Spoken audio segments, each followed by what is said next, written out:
So today, guys, we're going to take a look at the Gwent Balance Council tier list. This is for November 2024. Let's have to start saying the years now. It's been 1 year. So for top tier changes, I love these. These are really great changes. I think they make a big difference in a good way. We have good changes, which I think are good. They're probably not as impactful as this, or I don't like it quite as much, but they're still good. Neutral changes, I'm kind of neutral on. I don't really care one way or the other, or I have mixed feelings. Questionable changes are ones kind of like neutral. I'm not super sure about, but I tend to think these are probably more negative. I'm still not sure. We have bad changes. I really dislike these. I think they're terrible or really bad, as it says. And I hate this tiers for stuff that keeps getting changed around, and that way I don't talk about it as much. So let's begin here with the power or provision increases. So these are provision nerfs. We have Renfri. Renfri gets changed all the time. She's going to go in. She's just going down here. Like I said, tier list for stuff that gets changed all the time.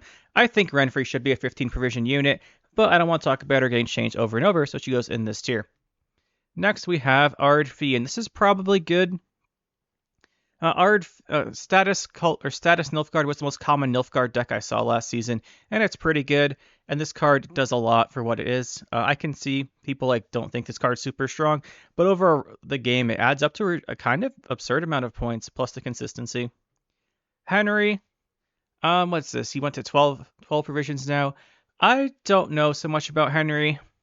It is a very, very strong card, especially comboed with Abduction. And then it's another one of those cards that just gives you more provisions, which, like Temple of Muldali, people don't like that. It's very strong. This one's a little more awkward to use, but the fact you give your opponent some garbage card in their hand they can't play, and then you get something really good is a little obnoxious, and you can abduct stuff out of their deck. So I can see why this got nerfed, but I'd rather... I don't know. I can see it, but I don't think this was the strongest Nilfgaard deck, although it's pretty good, actually. Next we have Jan Kelway. He's going down here. He keeps getting changed. Jan is the best consistency card in the entirety of the game, and keeps getting changed and reverted and changed. So can we really wish we could do something else to buff in Nilfgaard or nerf in Nilfgaard? Because there's a lot of other things that could be using this, but it's just going to get reverted again anyway, so we don't really care.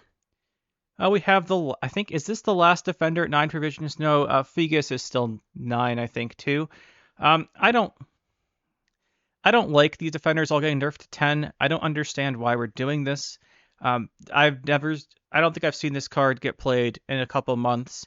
But I guess people don't like the decks that defender with this. It's probably maybe to compensate for a buff we're getting a little bit later, but I just think that this is a bit whatever. But since they're all going to 10, they're all going to 10, and we can't do anything about it, really. So whatever. We have Frog Mating Season to 8. I'm going to put this one in top tier. Devotion Symbiosis was the most common and probably strongest Scoia'tael deck I played against last season, and it's very strong because this comboed into Filavandrel just way too easily. How hard is to get 2 hand buff on a card and play Filavandrel into this for like 19 points? It's really obnoxious. That being said, there is a card that'll get adjusted to later that gives Filavandrel another option, so I don't hate this. If this was the only change, we didn't get something else that Filavandrel could make it 7, I wouldn't like it as much, but that's since we do, and it's more fitting, probably belongs up here. Next up, we have Reaver Hunters. This deck is obnoxious and really annoying to play against. Feels really polarizing, but it's not really that good. So I don't really care one way or the other. I usually don't have trouble with Reaver Hunters, although they're really annoying to play against. You usually just win. But I can see how this card is really annoying to some people and against some decks. And just because it's annoying doesn't mean it should be nerfed, but it is really polarizing gameplay-wise, too. So I don't really care too much about this. I'm not sad to see it at 7. It's far, far better than the stupidity of nerfing it to 1 power, but I don't really care too much. Highland Warlord, top tier change. I think this is one change short of me throwing it to this bottom tier here for getting changed too much. Highland Warlord, by far, it was 3 times more common or so, 2 or 3 times more common than every other deck I played last season. Super common deck, super boring and silly to play against. Like, what do? You play your guy, they kill it. You play your guy, they kill it. They kill it, generating points. They play this card, they play like 8 or 10 raids in a game. This is generating 8 or 10 additional value of carryover. Just think about this as like 8 value of carryover. If they play 8 raids later in the game after round 1, or even just like 5, if it's just 5 points of carryover on a bronze, just think about that. It's already ridiculous. So this card should be 6 versions. Same with Slave Driver, although Slave Driver is going down here. Slave Driver is always getting changed, nothing about it. I think it should be 6, but it's going to go back to 5. People have no imagination. Then we have Megascope. This is a good one, actually. Megascope gets way more value at 4 provisions than it should. Just not even just copying things like Griffin, but there's so many decks that use Megascope just to make copies of things that get way more value. Think of like a Crow Messenger, of a Shield Maiden, and Ceres. Just so much stuff gets more value from this than 4 provisions. And sure, you have to wait a couple turns, and sure, it can be technically be answered. No one's ever answering this. And sure, also, like, it's not the most impactful thing on the board the turn you play it. So if you're playing a deck with Erendite, for example, like Fruits, it's not the greatest, but it just does so many different things that I think 5's fair for this. Legoforce Renegade, I don't really care about this. Like, sure, it wasn't played at 13. Will be played at 12? Probably not. It's kind of a meme card for a lot of the decks with Practitioner, but maybe if you can get this cheap enough that some decks will consider playing it just to get something from opponent's graveyard trigger Assimilate, that might be interesting. I just don't really care one way or the other. Kimbolt, I'm also going to put, I'm about Kimbolt in neutral. I already thought Kimbolt was good, but that's just me. I guess no one else thought he was good. It needs a buff to 12. You know what? We'll put him in good. I guess we'll do this. I think he's good, but he wasn't as good as the other things. Maybe giving more options to Siege like this would be a good thing. Yeah, it probably is a good change overall. Morvud is a terrible reversion. Why are we reverting this? This is not a card that monsters... Why are we using a provision buff on monsters for this? We are in the buffs now, by the way, if you couldn't tell by Kimbolt. So these are the provision buffs, where they lost the provision. I think this is a terrible reversion. It's a 19... It's like an 17 to 19 point slam. It should be like 12 or 13 provisions. It probably should be 13. But I guess we're buffing this. I'm not a big fan of this. I think it was fine at 13. It's one of those finishers that doesn't take setup. Like, look at Gord. You have to play a bunch of specials throughout the game. Sure, somebody else just wants to do that, but you like build your deck to do it. But this is just, you play them at the end of the game for 18, 19, 20 points. Whatever. Next one we have, actually, we're throwing this in top tier. Sigi Riven. This is the one who's profit 1 for each gang in your deck. At 10, we recently did the Gold Syndicate tier list. Actually, I think that may have come out today. I forgot when I uploaded it. But yeah, at 10, I think this is a really great change. 10, you get 4 with 10 coins. That's actually pretty good value. 10 isn't that expensive where you can consider slotting him in. So I really like this. Hopefully we can see some decks with him. Maybe Jackpot get some love outside of just slamming Salamander. Maybe we could see that have some Jackpot play. That might be interesting. We might try some Jackpot out with this. Let's have a Philippa Blind Fury. So what is she? She's a 1 that does 10 damage now. The damage is pretty randomly spread out. But at 10, I'm going to give her good. Even after her last change, I didn't see her very much. At 10, I think we might see her. I think we might actually see her more. I saw a couple people play her with, like, Temple. So you draw her with Temple instead of on Sace, because they both do control, which I thought was a little bit interesting. Maybe not the best, but it's interesting. I think this is probably good for her, though. Except Savala going to top tier. I think this is a great change. There's not much payoff variety in Syndicate for coins at the moment other than you spend them on some kind of fee spender. I think bringing back the big tribute spenders for the finishers is a great option to give some different choices to make in your deck or things like that. So I really like this one. And it's still pretty fair. Like, the spend on it's not amazing. You're spending, I think it's 8 coins. I don't think it's tribute 9, I think it's tribute 8. You're spending a whole bunch of coins and then you're getting a 12. It's not the most premium ratio on spending, but it gives you a big guy. Next up, another top tier change. We'll put this alongside Frog Mating Season to goes together. Shaping Nature to 7. I really like this. Shaping Nature should be like the card you want to, like, thematically and just like lore-wise, not lore-wise, thematically it should be the card that goes more in symbiosis. I like Philvangel making this much better than this because this isn't as impactful. It still can be good value. You get 9 points or maybe 6 and 6 vitality, but it's far better than just slamming this.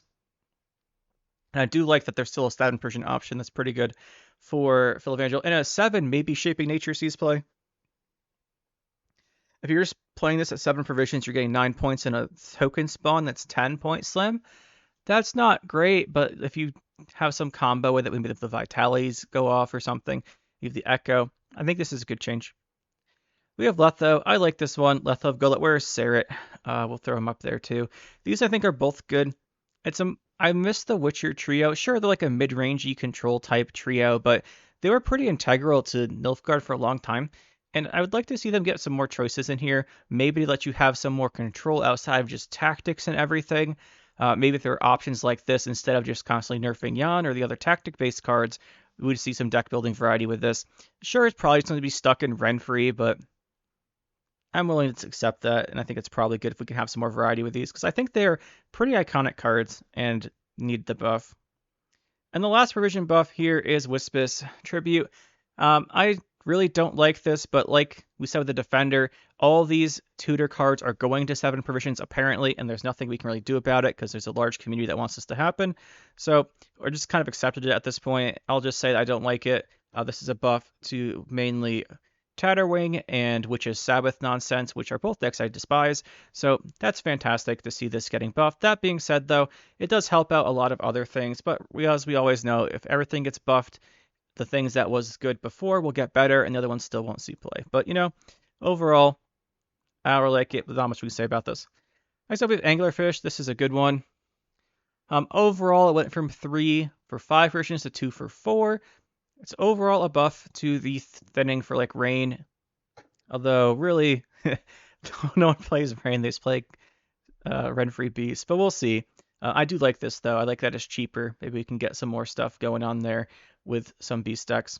Next up, we have Falmar. I don't like this change. So as you can tell, I don't think I mentioned it once again. We are now in the power increase. We're in the power increases. So these are the power buffs. We just did the provision decreases. Now we're in the power buffs. So we have Falmar here. Falmar has 7 power instead of 6. I really think Falmar should have gotten the provision change instead of a power change. I don't like what's going to kill him at 7 that didn't at 6, or what's going to kill him? What would have killed him at 6 that wouldn't at 7? Mastercrafted Spear, maybe, like Parasite, stuff like that. So sure, 7 is a little bit harder to kill, and sure, now he plays the Tears of the Siren. You get 9 points right away. They get 2 damage. It is objectively a buff. I just would have preferred to see a provision on him instead. And to be honest, it's really obnoxious when you can't kill this without like a heat wave or something when they're playing like Ryogan combos, but yeah, I just would have preferred something different there. Next up, we have Lord Riptide to 10. This is going down here. I'm glad we are deciding Lord Riptide needed a power back. I think it was perfectly fine at 9. 9 for 9 was fine. I don't know what else is going to happen in this card. What's it going to do, like get nerfed to 10 provisions next? So you can't play in Golden Necker, then you have literally no control in Golden Necker. I guess you can fit in like neutrals, but because you are in Golden Necker. I just don't like this change, and this thing has changed so much, it's staying down here. Next up, Roach. Let me think, how many times has Roach been changed? In the Balance Council. I think it was changed mostly before the Balance Council, so we'll stick it in bad. I think this is a bad reversion. I saw a lot of Roach, even after his nerf to 3 power. Like, I saw a lot of him after his nerf to 3 power last patch, and giving him a power back, those high tempo based decks that just rush you down round 1 and then just kind of just go from there, they're really annoying to play against. They're very strong. Having a lot of round 1 tempo and stuff like this is really oppressive against certain decks. Like, your deck has to have enough tempo that your opponent doesn't just get to go, oh, I play like my gold card, Roach Knickers comes out, and then all of a sudden you can't catch up on points because they're just throwing down Point Slam. So I don't like this. I think it was fine at 3. I played it at 3. A lot of other people I saw played it at 3, and it was fine at 3. I don't think this needed to be buffed. Blue Stripes Commando, this is good. I'll give it a top tier. We'll go with top tier. Hopefully Blue Stripes Commando is a playable deck without being too obnoxious this time. Overall, from the last time it got buffed, it's now a 5 for 6 instead of a 5 for 5 with a change to another card key in that deck. So it's a little more expensive to play. It's probably more fair. I would like to see this be a playable archetype, though. Marion Drummer is a good change. It's a 5 for 5 engine that gives a point a turn. That's not that impressive. It was 4 for 5 before. That was just too weak at the end of the day. So I'd like to see this be an option. It's mainly going to be an option for like Beauty Generator decks, so maybe they'll play some more buff-based stuff. We have Plumard. I am a huge fan of this Plumard change. I'll put him in top tier. So Plumard was one of the bonded cards. I think all the bonded cards are I think the bonded effect's really cool. The thing with Plumard is the bonded, if you didn't bond it, you got 2 bleeding. If you did bond it, you probably got like 5 bleeding for the base power of a unit, and that was just not enough value on payoff for this. Now it's much more reasonable, I think, because it's still, bleeding takes time. Sure, it goes really well with vampires, but vampires weren't playing this. I'd like to see this get buffed and be played in vampire, so I think this is really cool. Next up, we have Rehead Saboteur. This one I think is good. This is the one that gives you a Deadeye if you control an artifact. It's a pretty conditional, just point slam payoff card, and before it wasn't worth it. I mean, sure you can do this with like Heist or something, and then you could get like, say you have an Angus, so it's worth 8 points. 8 points is a conditional payoff for a deck. I think it's fine. It's probably fine. Watcher of the Valley. I like this one. I'm gonna put by Plumard for the Bondeds. No, I'm gonna put by Plumard because I don't think it makes as much of a difference as Plumard does. But Watcher of the Valley is a bonded card for hand buff. The thing with Watcher of the Valley is its value is always just too low. It gives bleeding into its boost and then bonded is damage equal to its boost. But if you're gonna have bleeding equal to its boost, it's usually like 3 or 4, and anything beyond that, it just takes so much time to get the value that usually not worth it. So I think giving us a little more base power so it comes down with a little bit more is good. And lastly, we have the Beggar buff. I'm a little torn on the Beggar buff. On one hand, it's a nice way to have some options, right? Because now you have some options in or more options in Syndicate to give you coins on a coin generation that's not just crimes. The thing with this is it really power creeps Mutants Maker, because Mutants Maker is the devotion that gives you 3 coins. So I would have liked to see Mutants Maker get buffed too if this was the case. But I guess that doesn't change my opinion too much of this. This is probably, I mean, Mutants Maker is still better.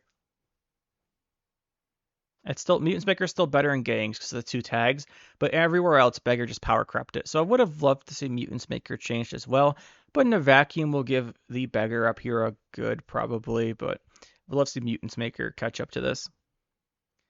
Next up we have Tear. This may be one of my least favorite changes of all time. So Tear, Form 1, lost the power. This is one of my least favorite changes ever. So this is the most token of token nerfs that I've ever seen. We're giving him -1 power in Form 1. This has to be just a throwaway nerf to block other nerfs. Nothing else makes sense. If you're playing the Tear Form 1, no one ever does that unless you're literally going to lose the game if they don't. Like, it's their last card and they have to play it.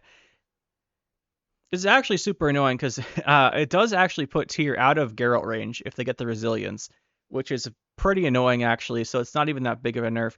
It's 1 power. This doesn't really change anything. It's just to throw away nerf stuff on Form 1 evolving cards, which I know is a strategy that's been proposed by some people, and I hate it. So I think that's silly. There's plenty of cards that can be changed, because every time you nerf a card, you bring all the other worst cards back up towards it, essentially buffing all of them. So there's definitely other cards that could be nerfed instead of this. But this is just like a throwaway thing, and I don't like that. Swellblood. Speaking of nerf, I actually really do like.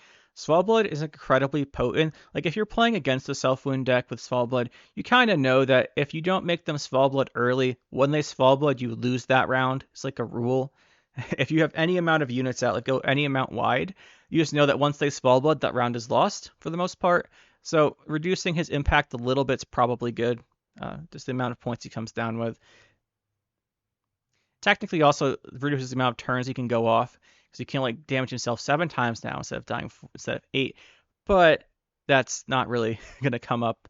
It does mean that usually what you do is play the totem, and then you play Swellblood. It gets both the totems and the one that you just spawned with it. So you goes down to 4 now after that turn, which is pretty reasonable removal range after that, which is probably good. I said we have Kraken. I don't really care one way or the other for this one. However, I will say if Kraken gets any less than 3 power, I'm going to throw it down here in bad or something, because at that point, your opponent's just going to do 2 damage to get it back. But at 3, I guess it's still fine. This is kind of a buff to it. I do like that at 3, its rain will kill itself eventually, and then it'll come back to you. I thematically like that. Like, I think that's kind of cool. I wouldn't want to see any weaker than this, though. The point feels like we're putting throwaway nerfs on it, because then it gets worse because the opponent hits it and it goes back to them for 2 ping damage, which is pretty common. Voltist, I'm pretty neutral on. This is a 1, as you can, I don't know if I mentioned this, is a 1 power nerfs here, but as you can see, we kind of said there were nerfs for all these. Voltist, I think this is to offset the buff here to Blue Stripes Commando. I don't really care one way or the other. I like Blue Stripes as a deck being playable, but I can understand that people want to have an easier way to kill Voltist. This doesn't help too much. What you do is you Defender the Foltest, Defender then Foltest. I don't see how this helps too much getting rid of the Foltest once you like hit through Defender. You hit through Defender, you can kill this at 5, probably kill it at 4, but it does make it one less point of point slam, so you're doing less tempo and you're setting up your combo, which is fair, so I can see it. Living Armor is going down here. I don't like these throwaway nerfs in Living Armor. It's not just throwaway, it does make Living Armor worse. A whole bunch of decks do just have a Spores, and at the end of the day, if this is going to end up at 1 power, you're going to have a Spores reset on it. Which then it goes back to its armor again, so you know. That was a bait, you guys. You're supposed to fall for that and do that in a game. Next up, I just don't like the idea of this one getting constantly changed. It does actually, like, I don't like it. I might have said it was a neutral at one point, but I don't like it. Next, we have Master of Ceremonies. I'm going to give this one a good. The Cultist deck is really obnoxious, and it's actually pretty commonly. I see this deck pretty commonly. I like specifically higher MMRs where it's targeted against devotion decks where they can't do anything about it and like lose unless they're like super heavy control devotion. But the one thing about this I do like is when they play cultists, if you can kill the early cultists, it helps a lot. The ones that start stacking up the value. I think this one coming down at 7 was the only one that's actually outside of most removal range. If it comes down at 7, you're probably not going to be able to kill it. If it comes down at 6, you might have like a Mastercrafted Spear, a Parasite, Delirium, or something that can hit it and kill it. So I think making this more into like damage range is good. Asira, I'm also going to say is good. By the way, this is like the changes, I think, mostly in a vacuum. So on the whole, obviously there's a lot of Nilfgaard nerfs. Would have liked to see some things buffed. We got the Witchers here, which hopefully will help. Then we have Asira here. I think this one's good because this is really gives you a ton of value. It's a lot like Alyssa, right? Alyssa got nerfed a while back too for the same thing, recycling your cards. It recycles Golden Necker mainly, recycles Battle Preparation quite a bit too. Also recycles Shoop Stay Off. Although that one you don't see quite as much. Overall, it's just I think that making this 5 power is fair. It's more of its effect. The fact it came out for 6 points was pretty meaningful sometimes. We have Nautica Sergeant. Everyone knows where this card's going in this tier. For the record, I think Nautica Sergeant should be 4 for 6 and Slave Driver should be 3 for 6. I think that is the most ideal balance between these cards that keep getting changed. But I can't remember a single council when this card wasn't on the list, so it's going down here where I can say that I hate it always being changed. Next up, we have Initiate. This is a pretty big hit. Like, making something 3 power makes it very answerable. The thing with Initiate is it hurts even more than most cards. So when you operate or Initiate and you infuse it, you get 1 less back when you kill it. It goes to your side of the board too. And obviously 3 versus 4, there's a lot of 3 damage that's like value-wise, like Dip in the Pontar, like the Dwarf, the Skirmisher, stuff like that, just does 3 damage that will now be able to just remove this. So that is a big nerf. This is a huge nerf to Cultists. But Cultist is a deck I see, like I said, I see this deck pretty commonly at mostly high MMRs, and I can understand nerfing this because it's really polarizing gameplay-wise, and I think promoting devotion is something people like doing to see less neutrals and more like faction identity stuff. So this is something that really holds back devotion decks because they have a huge problem with it. That being said, this might be really harsh, but we'll have to see. And lastly, we have Solano Harpy. This is going up here in top tier 2. Harpy spamming was really popular, at least I thought it was. If you look at the next part of this video, which we'll get to, is going to be the my season summary of what I actually ran into. This is still really good. The Harpy spamming is really good. It's more popular in my games last season, 2 seasons ago, I should say, than last season, but very strong. I think reducing things pay off by 1 is pretty warranted. For this season summary, let's get started here with the faction distribution. I played about 150 games this season, so these are the opponents I ran up against. Those mean it's representative of the ladder, and obviously depending on what rank you are on the ladder, the decks you run into change. At certain like higher levels, obviously you only see a few decks compared to lower levels. There's a whole big variety. So what we ran into here was 29% Skellige, dominating this season for sure. 20% Scoia'tael, 21% Nilfgaard. Those are the 3 most popular. It makes up vast majority of the games. They have like 11% in Northern Realms and Monsters and 9% Syndicate. Syndicate's always the least played. I think it's because it's more complicated to get into and it was the last faction added. Northern Realms and Monsters. Monsters like a huge nosedive here, which is kind of interesting. But those are the factions. Now, more interesting to me is what decks were these people playing? So, again, we have two things on this chart. We have the number of games we saw them. You'll notice there's not very many here for these. These are the most common ones, the ones I saw more than once. That tells you that I saw a pretty wide variety and not too much monsters, right? Like all the one-of decks don't go on here. There's a good number of one-of decks that aren't on this. And then the other number on here is the MMR above or below the average MMR of my game. So throughout the season, I took the average MMR of my games. This is how much above or below on average I found these decks. So like a 0 here means it's like an average MMR I found it. A big negative number mean I found it like pretty close to 2400. A really big positive number mean I found it like a lot higher MMR. So we have a couple Frosts here, a couple Koshés, a couple Mornthart Harpies. I'm surprised not to see more of these, honestly. I thought this deck was pretty good. And no unit Hyper Control Death Wish as the most common, and I say most common only at 3 copies. But this is the deck that like plays like Frightener and stuff, and then just Scorch you and Heatwave you and things. And then they finish like a Dettlaff double consume. But not too much going on for monsters this season. Really surprised not to see Fruits on here, but that could just be what I ran into. Next up, we have the most popular Nilfgaard decks. Everyone's favorite faction here. So we have, just trying to get this scroll right here. All right, let's go with this. So we have more decks here in Nilfgaard, obviously. We have the most common one would be Status Nilfgaard that I saw, a little bit above my average MMR. Then we have Cultists. Cultists and Clog tied for next. Well, not tied. Cultists and Clog next. And they're above the average MMR. I saw like Cultists, obviously, it just exists to like kill Devotion decks. And when Devotion's popular, it kills Devotion decks. It kills like Renfrey decks. There weren't that many of those this season, but it really just kills Devotion decks. And Devotion got a big boost this season. Devotion Symbiosis being really popular. You just can't be Cultists, so it's like a counter Q type of thing. Then we have Clog. I hate Clog. It's a really annoying deck, but we saw a whole bunch of it. Then we have Tactics Assimilate minus 38. This was really close, like 2400. This also just means a lot of those ones that are close to 2400 ones I saw at the beginning of the season, but hadn't climbed up yet as well. So just keep that in mind. Saw a few of these. And then we have some Enslave Assimilate. The difference between these is the one of these was Double Cross. This one, the Enslaved one's Double Cross, or this one's Enslaved. This one's Double Cross. The Tactics Assimilate. So this is Double Cross. It's functionally the same deck, though I probably should have combined them. Then we have Henry Shoop Assimilate and Renfrey Hyperthin down here. A couple other decks we saw a decent amount. We saw some like just Henry Assimilate as well. And we also saw like just some Shoop with no Henry, but we saw one of those each, so I didn't feel like combining them. But overall, this is Nilfgaard. Some really annoying decks here this season for Nilfgaard, right? Statuses, Clog, Cultist being most popular. Just annoying. For Northern Realms, the most popular Northern Realms deck that I saw at only 3 times was Stockpile Siege. We have some other ones here. We have Golden Neckar Witchers, Knights, Reavers, Temple Demavend, and Renfrey Traveling Priestess tied for the other ones.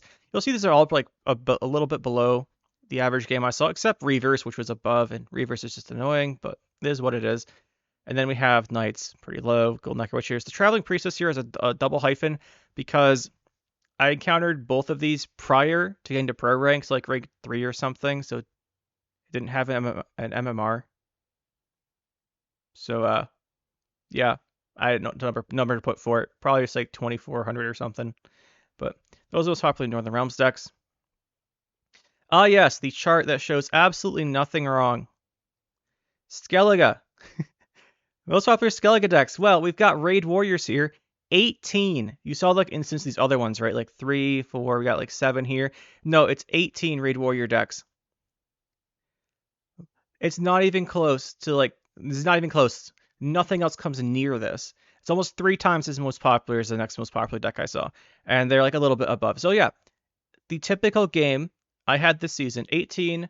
So it'd be about what? Let's see, we got about like 15% of my games, more like 12, like 1 out of 7 games on the ladder is me playing a Raid Warrior deck, which is just obnoxious. And I just don't like this deck. It's not fun to play against. It's just really boring. It's incredibly boring, actually, to play against. And also to play, which is why I don't play this deck. But as for the rest of it, we saw Saris Lippy. We saw, oh, actually, no, Self Wound was the next most common at this big 37 here. 37, 5 of these. This is a pretty high MMR deck I saw. Not quite as high as these couple Otkel Quad Blessings here. These are both like 25 something. We played them at 20, pretty high for us this season. And then we had some other ones down here. Witchers, Goldnecker Pirates, regular Pirates, Shoop Lippy. But the big one was like everything was Raid Warriors. At the higher MMRs, we just started seeing Self Wounds and Quad Blessings. But obviously, it doesn't take a genius to figure out something's wrong here. People always tell me that Highland Warlord and the Raid Warrior deck is perfectly fine and balanced, but this obviously popularity isn't necessarily an indication of power level, but it's really annoying and I think it's really good. All right, on to Scoia'tael. I had to take a break there. I messed up my chart. I didn't realize it, but we're here. Scoia'tael, we have the most common one would be Devotion Symbiosis, followed by Harmony, which I found really surprising. Heist Waylays, Hyper Control Precision Strike. This is the dragons and such. Actually, this isn't the dragons. This is the one that's like, what's it called? All God and the Offerings. That's this one. That's what this deck is. Symbiosis, regular, Alzur Ale Elves, Dragon Bombs, Hyper Control, and then we've got Shiru Harmony. So if you put the harmonies together, they would win here, which I think is really interesting. And also with Devotion Symbiosis was the most common like pure deck here. Obviously 32. So we counter this pretty high on the ladder generally. Not quite as high as like Hyper Control, Precision Strike. Everything just became a control deck once we got to a certain MMR level this season, which was really annoying, but it is what it is. And then we have like just some other decks mixed in here. Again, the 2 hyphens here for the regular Symbiosis. This is the non-Devotion one. We encountered these before getting to Pro Rank before people realized that Devotion Symbiosis got buffed quite a bit, and everyone wanted to either try it out or thought it was better. So that's why this one's got the little double dashes on it. But overall, pretty strong showing from Devotion Symbiosis. It got some buffs, and those buffs really showed this season. Although realistically, we didn't really see that much. What got buffed? Phyrexian got buffed, and then Ethne got buffed. I didn't really see much Ethne. It was mostly just Phyrexian. People cut Ethne for like whatever the 13th version that plays backup is, backup plan. People cut it for that. First Syndicate, we only had 3 decks more than once. Again, it's not a very popular faction. The most common one I saw was Goldnecker Townsfolk Spam. Also the highest MMR one we saw on average. We had a couple Forgotten Treasures and then a couple Bounties. The Goldnecker Townsfolk Spam I think is probably the best one. I'm also surprised we saw like 1 Acherontia and like 1 Crimes, which I thought was kind of surprising, but this is probably just due to like a sample size. We don't have a really big Syndicate sample size because I don't play that many Syndicate against that many Syndicate players, and we don't see the decks that often. So overall, we got most popular decks here. 18 Raid Warriors. Then we got Statuses, Cultist, Self Wound, Devotion Symbiosis, Goldnecker Townsfolk, Clog, Tactics Assimilate, Saris Lippy, and Harmony. Not too surprising. This is about what I would say what happened when I played on the ladder, because a lot of these decks are really annoying, and I remember them being really annoying. Like Status, Cultist, Clog, and Raid Warriors are just a giant pain to play against because it's not very fun, especially when you're experimenting with like decks for content that are a little bit different. But what are you gonna do? On to the leaders here for monsters. So the leaders are just pretty self-explanatory. I always think this one's a little interesting. All the monsters leaders we saw, most of them are Fruits of Yizgith. These were like split across a bunch of different decks. Well, not a bunch, but you can see like they're split across the Harpies deck, a couple other decks, like 1 Fruit deck, something else maybe. And we have the Overwhelming Hunger, Force of Nature, Arrakis Swarm, White Frost, a Blood Scent, and a Carapace. Not too much to talk about here. Not that popular a faction in my games, and not the biggest sample size to have like something to talk about. Obviously, for all these, like their sample size isn't giant, but you know, it's just for fun. Then we have Northern Realms, most popular leaders that I saw, as always. We saw them all, which is always nice for Northern Realms. We have Shield Wall and Stockpile Tying. They have Inspired Zeal, Uprising, Royal Inspiration, Mobilization, and then the 1 Pincer Maneuver. Although we played a lot of Pincer Maneuver this season. I really like it. For Scoia'tael, perhaps unsurprisingly, given what we saw in the last section, the most common one was Nature's Gift, followed by Guerrilla Tactics, Precision Strike, Call of Harmony, Deadly Ambush, Forge, and Invigorate. Again, they all saw play here. We saw 2 different, I think, hand buffs. There's like a Renfrey one and then like a Goldnecker one, which is interesting. But that's the Scoia'tael ones. Nothing too much here, nothing crazy. Skellige. So a good number of Skellige. The only one we didn't see was Rage of the Sea, which probably has to do with the nerfs to anglerfish, probably. People that were playing that probably want to wait a patch till it goes down to 4 provisions. And then we have the most common is Patricidal Fury, Raid Warriors, not surprising. Ursine Ritual is coming in next. A lot of different Ursine Ritual decks, mainly Self Wound. But there's also Golden Necker Self Wound, which I kept separate. I think we played one of those. But also just like a decent number of decks just played Self Wound for some reason. Like combo decks, the Saris Lippy decks are the other ones. When I think of combo decks. Then we have Blaze of Glory. These are all Raid Warrior players again, just playing Blaze of Glory. On the other page, I combined the Raid Warrior decks into one column because it is the same deck. It's just one change. If you're playing Blaze of Glory versus Patricidal Fury, it's the same deck. But the difference here is that I combined their MMRs. These ones were higher MMRs than these ones on average. I think these were averaging like 20 MMR above the Patricidal Fury ones, but I combined them, so I averaged the MMRs together too. Maybe I shouldn't have done that, but I like combining the decks that are the same with like 1 or 2 card changes. Then we have the Onslaught here. Pirates, a couple different versions. Reckless Flurry. I like Witchers and some combo decks. Then we have 1 Battle Trance and no Rage of the Sea. For Nilfgaard, we have a pretty decent spread here. We've got most common Imprisonment. The reason for that is you wouldn't think that based on the decks we saw on the other thing. Is just there's a ton of one of Imprisonment decks I faced. Also, a lot of the Cultist decks were Imprisonment. So that's that. Statuses, 7 Imposters, 7 status decks. You remember that. Double Cross, Tactics, a couple of I think a Renfrey or 2, probably just 1. And then we got like a couple of the other ones overall. Nothing too crazy. These are like the Renfrey Hyperthins we saw. Yeah, but overall, pretty decent spread here. For Syndicate, we have a pretty dominant Hidden Cache here, which is unusual. Hidden Cache is usually not the Syndicate leader of choice, but what really surprised me here is that we only saw 1 Lined Pocket player. I think Lined Pockets is usually the most common one here, and we only saw 1, which I find genuinely interesting. I don't know what's up with that. Again, it's probably sample size here, but this is interesting anyway. So Hidden Cache is the Townsfolk spam, Townsfolk Golden Necker deck, and then plus a couple others. The Search for Forgotten Treasures. So that makes up all 7 of those. Then we got the other ones down here. But so overall, those popular leaders are, to probably no surprise, to me at least, Patricidal Fury, Ursine Ritual, Nature's Gift, Blaze of Glory, Imprisonment, Onslaught, Imposter. Also notice that of these top 6, 3 of them, or of the top 5, 3 are, or top 6, half of them are Skellige. Probably makes sense seeing how 30% of our games are against Skellige. We have Hidden Cache, Real Tactics, Reckless Flurry, Double Cross, Precision Strike. And perhaps more interesting, the least popular leaders here, I was like tacking this down at the bottom. We saw no Pirates Cove, Congregation, or Rage of the Sea.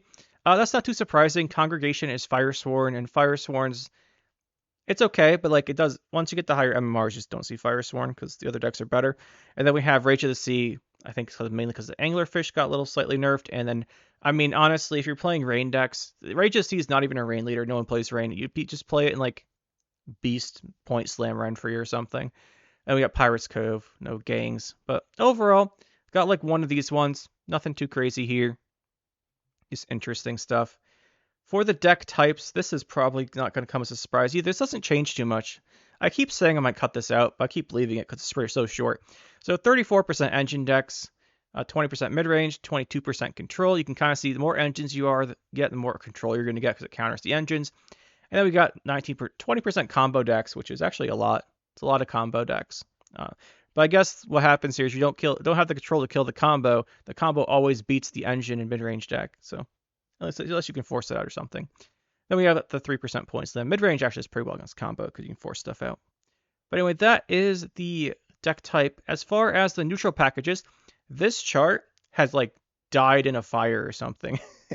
There used to be like a couple patches ago, even as like 25% Renfrey, 20% Golden Necker, and like 10% Shoop. And now we're at here. We've got like 2% Renfrey, 3%, 4% Golden Necker, 2% Shoop, 1% Bombs, like 0.5% Dragons. Just the neutral packages have really just lost popularity in what I see on the ladder. Just completely plummeted, which is interesting to me. I feel like this Golden Necker did get nerfed. Golden Necker got nerfed and Roach got nerfed. So I can see why that one plummeted down a whole bunch. Renfrey got buffed though, so I'm not sure why she's become so unpopular. Maybe she's just really bad against the meta decks. Maybe I'm lucky and didn't see her. I don't know. And then Shoop lost a little bit of popularity too. But the reason why I think one thing to take a note of is for the prevalence of devotion. We had 63% non-devotion and 37% devotion this season. I think that's a really high amount from when I started keeping track of this. That's a lot of devotion decks. And obviously devotion decks can't play these neutral packages, so I think that's part of it. I think the devotion got pretty popular this season. And you can kind of see devotion. I don't know, it's just really popular this season. I think mainly because Raid Warriors is devotion, and then there's a bunch of symbiosis devotion experimentation. So I think that'll do it. Oh, and one more thing here. The last thing I added it down here. The disconnectors and emote spammers added on just for you guys. Wrote them down here. No emote spammers this season. A little disappointing. I like making fun of them. As far as disconnectors, we had a To-Go Witches Sabbath player. The only one. And what happened to him? Well, he brought back our stuff, and our stuff was better, and he left the game. Henry Shoop Assimilate, disconnected. I don't remember what happened there. Status player disconnected. Alumni, they just didn't get their alumni going because we killed them all, and they left round 1. Stockpile Siege, Pirates, Saris Lippy, they didn't get their Saris in round 1 or 2, so they left. Self Wound, we had 2 Self Wounds. I thought Nilfgaard was the faction disconnected all the time. Looks like it's Skellige, by the way. So of the 5 Self-Wound players we played, 3 of them disconnected when we bled out Saval Blood early. And then we had Raid Warriors disconnected, a Witcher player, Devotion Symbiosis disconnected, and Goldnecker Townsfolk disconnected. But yeah, so that was the season. Very interesting one. But I think you guys liked last time when I added on the player data here from the Gwent Data website. If you ever want to see, if you're in the top 2,500, so you can go check yourself out here. This keeps, I don't know how often they upload the data, so our MMR might be a little higher than this because we played a bunch of games right before this, trying to finish our season, not at our peak MMRs for once. So we are obviously in the US. This is our MMR 9853, position 433. This is why people argue with the top 500 data. I don't think the top 500 data is particularly useful. There's not, like, obviously we shouldn't really be top 500 compared to like the older MMR rankings, but it is what it is. So we had a 60% win rate. You can see the stats here. Top 4 factions. These are ones we weren't really fooling around with. We were fooling around with some factions this season. 67%. So for our factions here, we have a 75% win rate with Nilfgaard. Don't take too much in this. We didn't play that much Nilfgaard. Small sample size. Things we did play a lot, though. We have a 69% win rate with Skellige, 63 with Monsters, 58 with Northern Realms, and then these guys are down here. We're kind of memeing with these factions this season. After the initial, we did like 1 deck for each of these. Then I started trying to make funny stuff. And you can the funny stuff decks that you guys request. They don't always get published real quick, so I have to perfect them are interesting. You can see the play right here. Like I said, we didn't play much Nilfgaard. We played decent, a little bit of Northern Realms, mainly did these 4. 24% Skellige. If you guys want to mention, actually, if you guys want to know, I'll just tell you what decks we played. This is mainly Alula Goldnecker. We played a lot of that. That was our peak MMR for this one. Monsters, we played a lot of Lilith's Omen, because I think Lilith's Omen's a cool card. Scoia'tael, we played a lot of stuff.